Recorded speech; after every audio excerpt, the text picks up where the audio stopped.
Hello guys, how are you? Today we will talk about the economy, some changes that were made with respect to the previous update, maritime trade and the newly added land trade.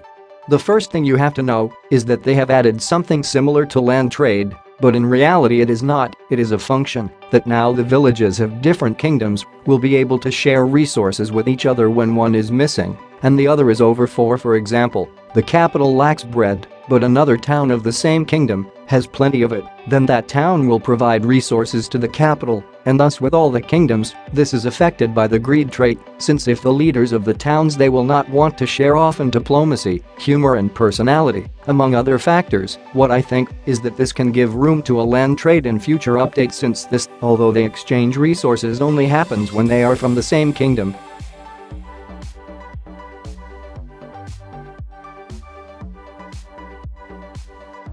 The second is that maritime trade has become even more important, since after the incorporation of exclusive foods and the important role that they play in the mood of the inhabitants, it has become something indispensable and even more lucrative now.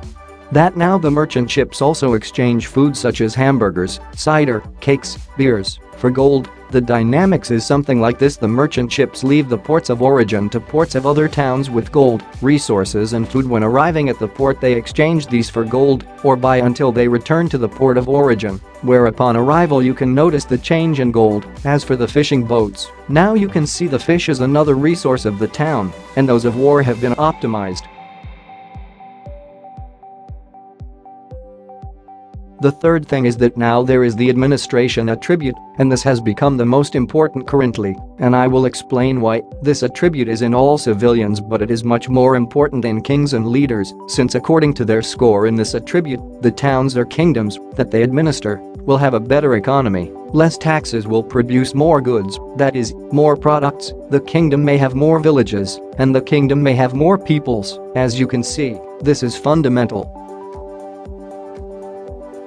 The fourth thing is that I recommend you to enlarge the crops manually with your finger copy pixels. This will help you produce more food, since wheat is the cornerstone in the production of most of the meals in the game, and will allow you to feed more citizens and help the other towns of your kingdom for the exchange of resources. In addition to this, it is a very good idea to put small parts of mountains and hills in the areas of your town, since these provide many resources such as stone, minerals and more.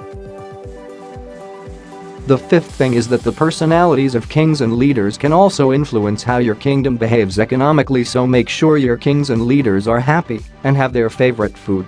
Before leaving, I wanted to also emphasize that the dwarves have better administration both in their kingdoms and in their economies. This was added in 0.8 as an experiment, so if you want to have a strong economy, choose the dwarves as your default race, since there will be more order and administrative capacity. As for the armies and beggars, it continues to cost a lot of money, especially the armies, although you can eliminate soldiers and destroy the training grounds from time to time to avoid them. Finally, I recommend you let the cities develop freely according to the algorithm is the best. Thanks for watching. Don't forget to subscribe.